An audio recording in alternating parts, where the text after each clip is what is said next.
Hey, what is happening gamers? It is The Honest Gamer here with Quantic Media. This week it's time for another Looks Back At episode, and with that in mind, here is the third episode in the series covering Final Fantasy VI through to 8. Enjoy!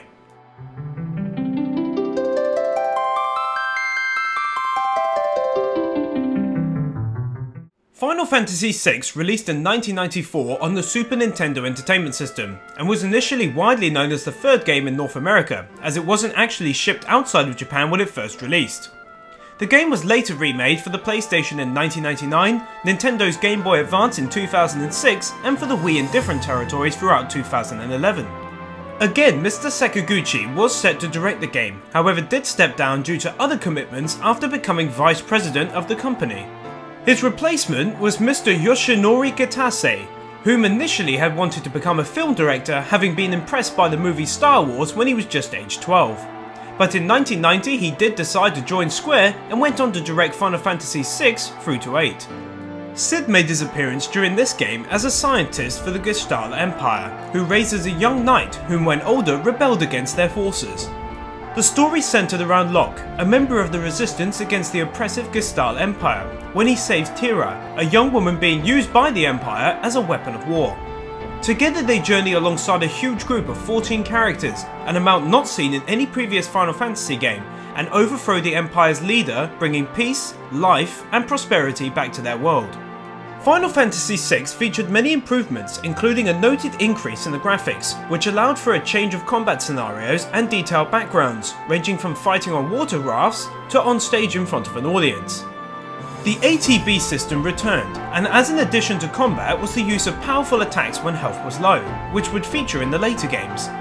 The enhanced graphics was most likely the game's biggest new feature, as it was the best that could be achieved from the Super Nintendo Entertainment System at its height. The game was given an incredibly powerful reception, receiving winning marks all around the world, with companies such as IGN calling it the best RPG in the series.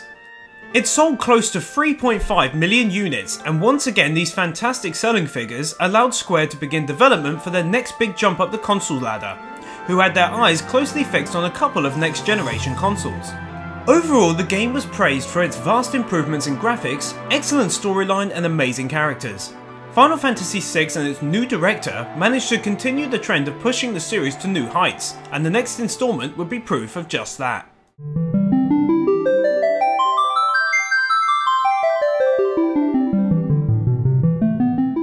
Final Fantasy VII released onto the PlayStation in 1997, and for the PC during the next year.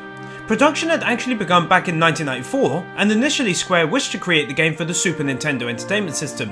However, due to continuously evolving console development, it was planned for the Nintendo 64. But due to its lack of storage space, Square finally landed a decision with the PlayStation. It was the first title in the series to be widely released outside of Japan, and Mr. Sakaguchi took up place designing and producing the game, whilst the veteran Nobu Uematsu returned, creating a brilliantly detailed musical score for the game, using the console's newer hardware to enhance what he could make. During the story, Sid made his appearance as a main playable character, whose dream of travelling into outer space goes unrealised, and the project was spearheaded by Yoshinori as his second time in the role of director. Final Fantasy VII's story was based around a young man named Cloud, drafted into a group fighting the Shinra Corporation called Avalanche. At the start of the game, Cloud and the others are on a mission to destroy one of the Mako reactors owned by the company, which is slowly destroying the planet. And after a successful attempt, the second doesn't go so well when the group are ambushed and ultimately split up.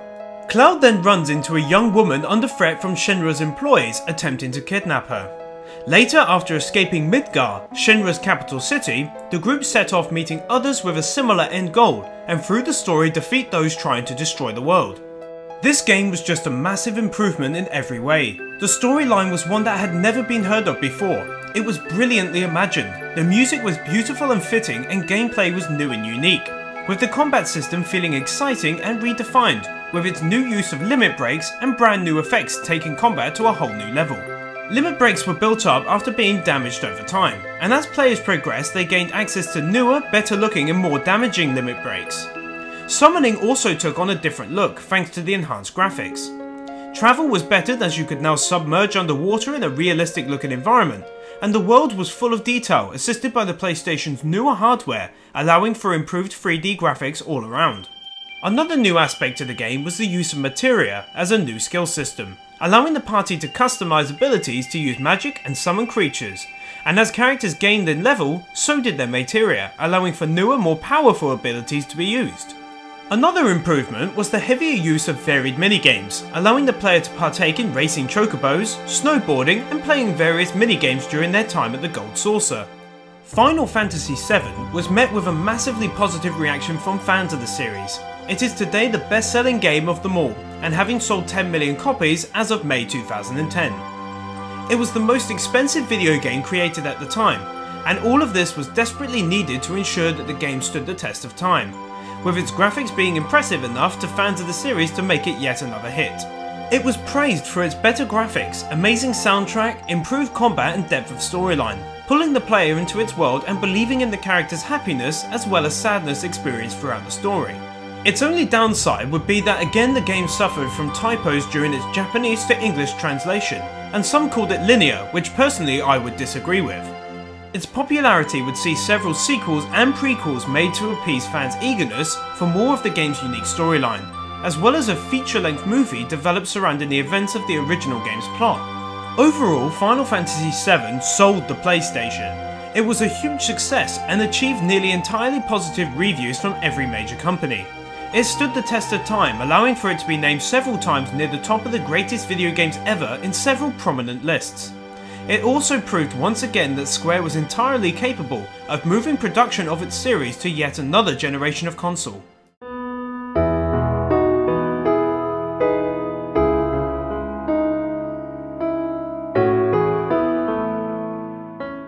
Final Fantasy VIII was developed again for the PlayStation in 1999, and was also released in the year 2000 for the PC. Again, the project was directed by Mr. Kitase.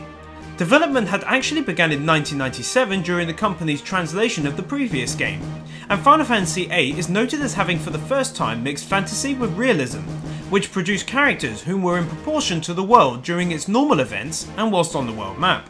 Travelling across this map was also realistically done, with vehicles being in proportion to visited locations within reason. Nobu Uematsu returned, and this time created a soundtrack which featured for the first time in the history of the series a Chinese singer named Fei Wong, who sang the Eyes on Me theme tune. The story focused on the activities of a group of young mercenaries based at Balab Garden, and were led by the main protagonist Squall Lionheart. Balam was a training school for the gifted as they attempted to advance on to become a part of the Garden's elite unit named Seed. During their training, the Galbadian army invades a nearby territory, forcing them to seek aid from the mercenaries. Accepting, the group are then sent off under orders from the recurring character Sid, whom at this time is the Garden's training headmaster, and succeed in defending against the Galbadian forces. They then set off on a mission to attempt to assassinate the dangerous sorcerer Edea, who is behind the hostile invasion, but fail. Throughout the story, they then learn that Edea is merely a tool of Ultimecia, an even stronger sorceress attempting to alter the flow of time. However, our heroes are successful in battle, saving the world and ending her influence. Final Fantasy VIII featured a few improvements over the previous games. It took advantage of more time with the PlayStation, allowing developers to improve the graphics system further and, as stated, give it a more realistic feel. They also implemented what was to me a rather confusing junctioning system, and the use of Guardian Forces or GFs to replace the more commonly known summons from previous games. Spells were also for the first time drawn from enemies during battle, and Final Fantasy VIII did feature a card game which further popularised the use of minigames first seen in Final Fantasy VII. The game received a vast majority of positive reviews, but did fall down to reviewers on its complicated battle system, with companies such as IGN referring to it as intensely complicated, but with GameSpot stating it allowed for a huge amount of customization using the junction system. The PC port wasn't favoured quite as much. It did have improved graphics, but was hard to play with a keyboard. Overall, Final Fantasy VIII is the fastest selling title in the series, and as of March 2003 has sold more than 8 million copies worldwide. It was a massive success with fans loving the game, and Square now had its foot firmly in the door over at Sony, and were taking the PlayStation continuously to new heights of popularity as its series continued to grow. Okay guys, for now that's all from me. For more, be sure to subscribe to my channel. You can also follow me on both Twitter and Facebook to stay up to date with all my newest upcoming releases. And as always, it is the Honest Gamer here with Quantic Media, and happy gaming.